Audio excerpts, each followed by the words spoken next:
लक्ष्य the goal achiever. नमस्कार, स्वागत है आपका आपके अपने YouTube चैनल लक्ष्य द गोल अचीवर में। मैं हूं सुधांशु तिवारी और हाजिर हूं आपके सामने एक नया सेशन लेकर। जैसा कि आप लोगों को ज्ञात होगा, पिछले सेशन में हम लोगों ने पेट 2022 का जो क्वेश्चन पेपर आया था उसको डिस्कस किया था, तो आधा क्वेश्चन पेपर हो पाया था। आज हम उसी के आगे कंटिन्यू करते हैं। तो चलिए शुरू करते हैं आज का सेशन। उससे पहले जो लोग चैनल पर नए हैं वो चैनल को सब्सक्राइब कर लें और पहले आइकन को प्रेस कर लें, जिससे कि इस चैनल पर आप इस प्रकार की वीडियोस आती रहेंगी प्रीवियस ईयर क्वेश्चन पेपर के जो भी एग्जाम होंगे सबकी, तो आप उस वीडियो को देख पाएँ, इसलिए आप चैनल को सब्सक्राइब कर लें। चलिए शुरू करते हैं आज का सेशन। देखिए 47वां क्वेश्चन था, 46 तक हम लोगों ने कर लिया था। 47वां क्वेश्चन है, उस शब्द का चयन कीजिए जो समूह के बाकी शब्दों से मेल नहीं खाता है। आपके ऑप्शन है दही, मक्खन, तेल या पनीर। तो अगर आप लोग ध्यान से देखें तो दही, मक्खन और पनीर ये तीनों दूध से ही बनने वाले पदार्थ हैं। दही, मक्खन और पनीर तीनों दूध से बनता है, जबकि तेल जो है ये दूध का पदार्थ नहीं, ये अलग है। तो हमें उसी का चयन करना था जो बाकी से भिन्न था, तो तेल इसका सही जवाब हो जाएगा। अब बढ़ते हैं अगले प्रश्न की तरफ। अगला प्रश्न है 48वां। देखिए प्रोडक्शन को किसी निश्चित भाषा में लिखा गया है, कोडेड किया गया है, ये बन के आता है, और इसी कोड भाषा में हमें ओरिएंटेशन को बदलना है। तो जैसे अगर इसमें पी पहला शब्द देखें, पी में एक जोड़ दें तो क्यू प्राप्त हो जाता है, और क्यू में और फिर आर में एक घटा दें तो क्यू प्राप्त हो जाता है। इसी प्रकार से +1 -1 +1 -1 किया गया है लास्ट तक। तो ठीक प्रकार से हम यही प्रक्रिया ओरिएंटेशन के साथ दोहराएंगे। तो ओ में अगर हम एक जोड़ें तो पी प्राप्त होगा, और फिर आर में एक घटाएंगे तो क्यू प्राप्त होगा। इसी तरीके से +1 -1 कर देंगे जिस प्रकार से प्रोडक्शन में किया गया है, तो हमें इसका सही जवाब मिल जाएगा। और सही जवाब जो है पहला वाला ऑप्शन आएगा, ये जो लिखा हुआ है PQZDOVBSJNO, यही इसका सही जवाब है। तो इसमें हमें +1 -1 करना था सभी अक्षरों में। अब बढ़ते हैं अगले प्रश्न की तरफ। रीता की ओर इशारा करते हुए निखिल ने कहा, मैं इनकी माँ के पुत्र का इकलौता पुत्र हूँ। यानी रीता की तरफ जैसे निखिल कोई लड़का है वो किसी महिला की तरफ इशारा करते हुए कह रहा है कि मैं इनकी माँ के पुत्र का इकलौता पुत्र हूँ। तो यानी निखिल जिसका पुत्र हुआ वो रीता का भाई हो जाएगा। तो इस प्रकार से रीता और निखिल में क्या रिश्ता निकालना है, तो रीता जो है निखिल की जो बुआ हो जाएंगी। ब्लड रिलेशन का सवाल कम से कम 2 पूछा जाता है, तो आप लोग ध्यान से इसको देखिएगा। इसमें ज़्यादा कुछ होता नहीं, बस समझना होता है कि रिश्ता क्या है। आगे बढ़ते हैं। 50वां प्रश्न है, यदि किसी वर्ष में 25 अगस्त को गुरुवार है तो उस महीने में सोमवार की संख्या कितनी होगी। अब ध्यान दीजिए, जो अगस्त का महीना होता है वो लगभग 30-31 का होता है। तो अगर 25 को गुरुवार पड़ रहा है तो इसका मतलब कम से कम 4 सोमवार निकल चुके होंगे, और अभी 5-6 दिन बाकी है, तो इसमें एक सोमवार और आएगा। तो इस प्रकार से सोमवारों की संख्या जो है इस लॉजिक से भी आप लगा सकते हैं, 5 हो गई। महीने में सोमवार की संख्या 5 हो जाएगी। बढ़ते हैं अगले प्रश्न की तरफ। अगला प्रश्न है 51 प्रश्न है कि निम्न में से किस शहर में लाइट हाउस परियोजना का क्रियान्वयन नहीं हुआ है। आपके ऑप्शन है अगरतला, रांची, चेन्नई, पटना। तो अगर आप ऑप्शन ध्यान दें, लाइट हाउस परियोजना का क्रियान्वयन नहीं हुआ है, हमें वो बताना है। तो अगर आप ध्यान दें तो अगरतला, रांची, चेन्नई, इन तीनों शहरों में लाइट हाउस परियोजना का क्रियान्वयन हो चुका है, जबकि जो पटना शहर है यहाँ पर इस लाइट हाउस परियोजना का क्रियान्वयन नहीं हुआ। तो सही ऑप्शन आपका डी रहेगा। बढ़ते हैं अगले प्रश्न की तरफ। कौन सी भारतीय दूरसंचार कंपनी विश्व की 5वीं सबसे मजबूत ब्रांड है। तो इसमें चारों ऑप्शन में देखेंगे आप लोग, रिलायंस, जियो, भारती एयरटेल, आइडिया, वोडाफोन। तो इस समय आप लोग जान रहे होंगे कि जियो जो है नंबर 1 पे चल रहा है, और ये भारतीय दूरसंचार कंपनी जियो विश्व की 5वीं सबसे मजबूत ब्रांड है। तो इस प्रकार से आपका पहला ऑप्शन सही हो जाएगा। अब बढ़ते हैं अगले प्रश्न की तरफ। अगला प्रश्न है बोल्ड, जिसका फुल फॉर्म है bamboo Oasis on land in draft.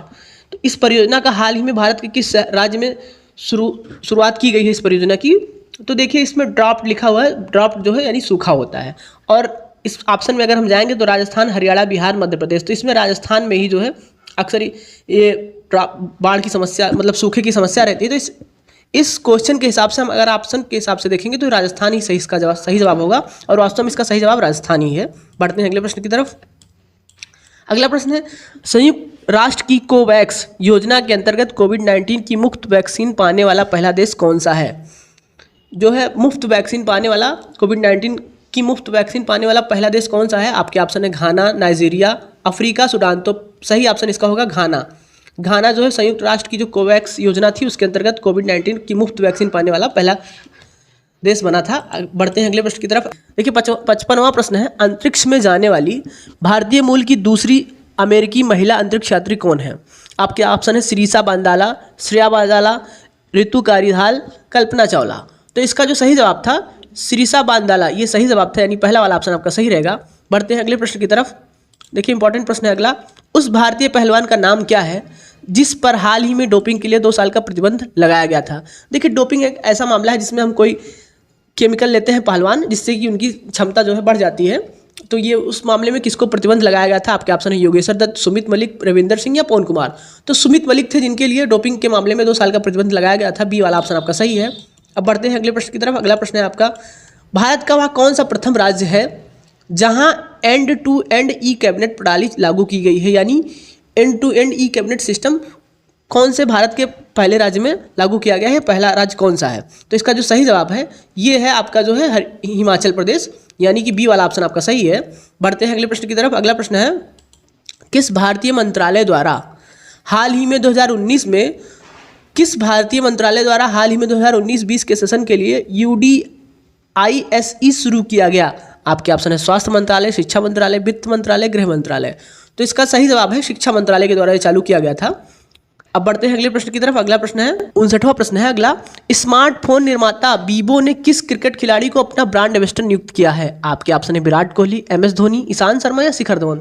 तो देखिए वीवो ने जो अपना ब्रांड एम्बेसडर नियुक्त किया है वो विराट कोहली को नियुक्त किया है। विराट कोहली समय वीवो मोबाइल कंपनी के जो है ब्रांड एम्बेसडर हैं। अब बढ़ते हैं अगले प्रश्न की तरफ। अगला प्रश्न है, आर्टिफिशियल इंटेलिजेंस यानी AI आधारित पोर्टल स्पेस भारत में किस न्यायालय के लिए शुरू किया गया है? देखिए AI पर आधारित ये पोर्टल है SU पेस, ये जो है सर्वोच्च न्यायालय के द्वारा शुरू किया गया है, यानी आपका जो सी वाला ऑप्शन आपका सही रहेगा, सर्वोच्च न्यायालय द्वारा शुरू किया गया है। अब बढ़ते हैं अगले प्रश्न की तरफ। अगला प्रश्न है 61वां, कितने भारतीय राज्य नेपाल से सीमा साझा करते हैं? ऐसे कितने राज्य हैं जो भारत से जो है, भारत के कितने राज्य हैं जो नेपाल से सीमा साझा करते हैं? आपके ऑप्शन है 5, 4, 3, 2। तो देखिए 5 राज्य हैं जो नेपाल से सीमा साझा करते हैं। अब आगे बढ़ते हैं अगले प्रश्न की तरफ। निम्न में से कोस्टा रिका की राजधानी कौन सी, हमें ये बतानी है। देखिए देश की राजधानी पूछी गई थी, तो आप लोग को जो है देश की जो राजधानी उसकी मुद्रा क्या है ये याद रखनी होगी, खासकर आपने जो आपके पड़ोसी देश हैं, बाकी आप लगभग सभी देशों के याद रख सकते हैं। और कोस्टा रिका की राजधानी में आपका ऑप्शन था बीजिंग, सैन जोस, दिल्ली या ढाका। तो देखिए सैन जोस जो है ये कोस्टा रिका की राजधानी थी, क्योंकि बीजिंग जो है चाइना की है, दिल्ली भारत की है, ढाका जो है बांग्लादेश का है। तो सैन जोस जो है ये कोस्टा रिका की राजधानी थी। अब बढ़ते हैं अगले प्रश्न की तरफ। अगला प्रश्न है कि केंद्र शासित प्रदेश लक्षद्वीप की आधिकारिक भाषा निम्न में से कौन सी है? लक्षद्वीप की हमें आधिकारिक भाषा बतानी थी, तमिल, मलयालम, ग्रेट अंडमानी या सिंहला। तो देखिए जो मलयालम है ये लक्षद्वीप की आधिकारिक भाषा है। लक्षद्वीप की आधिकारिक भाषा जो है मलयालम है, याद रखेंगे आप लोग। बढ़ते हैं अगले प्रश्न की तरफ। 64वां, भारत के संविधान के अनुसार लोकसभा के सदस्यों की अधिकतम संख्या क्या है? ये अच्छा प्रश्न है। देखिए भारत के संविधान के अनुसार लोकसभा में अधिकतम सदस्यों की संख्या कितनी हो सकती है? आपके ऑप्शन है 530, 540, 550 या 552। तो लोकसभा में अधिकतम सदस्यों की संख्या हो सकती है 552, याद रखिएगा आप लोग। बढ़ते हैं अगले प्रश्न की तरफ। हिंदी दिवस कब मनाया जाता है? ये अच्छा प्रश्न है और अभी हाल ही में मनाया गया है। हिंदी दिवस कब मनाया जाता है? आपके ऑप्शन है 14 सितंबर, 1 अक्टूबर, 2 नवंबर, 3 अक्टूबर। तो 14 सितंबर को जो है हिंदी दिवस मनाया जाता है, आप लोग याद रखिएगा। बढ़ते हैं अगले प्रश्न की तरफ। अगला प्रश्न है, इनमें से कौन सा देश सार्क का सदस्य नहीं है? Which of the following country is not a member of SAARC? आपके ऑप्शन है नेपाल, बांग्लादेश, अफगानिस्तान, म्यांमार। तो देखिए म्यांमार जो है इसमें सार्क का सदस्य नहीं है, बाकी नेपाल, बांग्लादेश, अफगानिस्तान ये सभी सार्क के सदस्य हैं, म्यांमार नहीं है। 67वां प्रश्न है, निम्न में से किस स्थान पर अजंता एलोरा की गुफाएं स्थित हैं? आपके ऑप्शन है बेंगलुरु, दिल्ली, औरंगाबाद या लखनऊ। तो जो अजंता एलोरा की गुफाएं हैं ये औरंगाबाद यानी महाराष्ट्र में स्थित है, अजंता एलोरा की गुफाएं, याद रखेंगे आप लोग। अब बढ़ते हैं अगले प्रश्न की तरफ। ओणम किस भारतीय राज्य या केंद्र शासित प्रदेश का सांस्कृतिक उत्सव है? तो ओणम जो है ये केरला का जो है सांस्कृतिक उत्सव है, याद रखेगा आप लोग। बढ़ते हैं अगले प्रश्न की तरफ। निम्न में से कौन सा ग्रह सूर्य के सबसे नजदीक है? देखिए ये ज्योग्राफी का क्वेश्चन है। निम्न में से कौन सा ग्रह सूर्य के सबसे नजदीक है? आपके ऑप्शन है पृथ्वी, चंद्रमा, मंगल या बुध। तो बुध जो है पृथ्वी के सबसे ज्यादा नजदीक है, बुध, याद रखिएगा आप लोग। अगला प्रश्न है, नोबेल पुरस्कार जीतने वाले प्रथम एशियाई कौन थे? आपके ऑप्शन है CB रमन, राजीव गांधी, रविन्द्रनाथ टैगोर या मदर टेरेसा। तो जो नोबेल पुरस्कार जीतने वाले प्रथम एशियाई यानी एशिया के प्रथम व्यक्ति जिन्होंने नोबेल पुरस्कार जीता था वो थे रविन्द्रनाथ टैगोर। देखिए अब अगला प्रश्न जो है ये है अनसीन पैसेज का, यानी हमें ये जो यहाँ पे लिखा रहेगा पैराग्राफ इसको पढ़ना है, उसके बाद इससे प्रश्न पूछे जाएंगे, हमें उसका जवाब देना रहता है। तो इसको हम पढ़ेंगे अगर, तो उसके बाद ये हम जवाब दे ले जाएंगे, बहुत आसान रहता है। सभी क्वेश्चनों के जवाब जो है उसी पैराग्राफ से पूछे जाते हैं। तो जैसा कि आप लोग पढ़िए उसके बाद में इसका जवाब दीजिएगा। प्रश्न है विश्व में शांति क्यों आवश्यक है। तो इस पैराग्राफ के अनुसार इसका जवाब रहेगा कि मानव जाति के विकास के लिए, उत्तम रचनात्मक कार्य के लिए, व्यापार और कृषि की उन्नति के लिए, कठोर से कठोर हृदय को भी कोमल बनाने के लिए। तो इस पैराग्राफ के अनुसार इसका ऑप्शन जो है पहला हो जाएगा, मानव जाति के विकास के लिए। इसी प्रकार से सभी इस पैराग्राफ से ही क्वेश्चन पूछे गए हैं, तो आप लोग इसका जवाब सही आसानी से दे ले जाएंगे। ये जो है मुफ्त का नंबर होता है। अगर आप लोग पैराग्राफ आसानी से पढ़ लेंगे तो सभी के सभी 5-6 जो प्रश्न होते हैं आप आसानी से इसका जवाब दे सकते हैं। विश्व शांति की स्थापना के लिए सबसे आवश्यक है, तो ये जो है गांधी जी से रिलेटेड था पूरा पैराग्राफ। तो इसमें अहिंसा और प्रेम जो है विश्व शांति की स्थापना के लिए आवश्यक है। अब अगला प्रश्न है कठोर से कठोर हृदय को भी कोमल बनाया जा सकता है। तो इसका सही जवाब होगा अहिंसा के द्वारा जो है कठोर से कठोर हृदय को भी कोमल बनाया जा सकता है। अगला प्रश्न था किसी भी राष्ट्र के स्वर्णिम युग के प्रमुख तत्व हैं। किसी भी राष्ट्र के स्वर्णिम युग के जो प्रमुख तत्व हैं ये हैं शांति, सुख और रचनात्मक कार्य। ये सभी किसी राष्ट्र के स्वर्णिम युग के प्रमुख तत्व हैं। अगला प्रश्न था नितांत शब्द का उपयुक्त पर्याय क्या है, यानी उपयुक्त पर्यायवाची भी हम कह सकते हैं। नितांत का मतलब होता है कि बिल्कुल सेम टू सेम वैसा, वही होता है नितांत। तो इस प्रकार से आप लोग जो है अनसीन पैसेज पढ़ के इसका जवाब दे सकते हैं। 1-2 पैसेज और आते हैं, तो इस प्रकार से ये मुफ्त के नंबर होते हैं, आप आसानी से प्राप्त कर सकते हैं। तो उम्मीद करते हैं आपको सेशन अच्छा लगा होगा। धन्यवाद।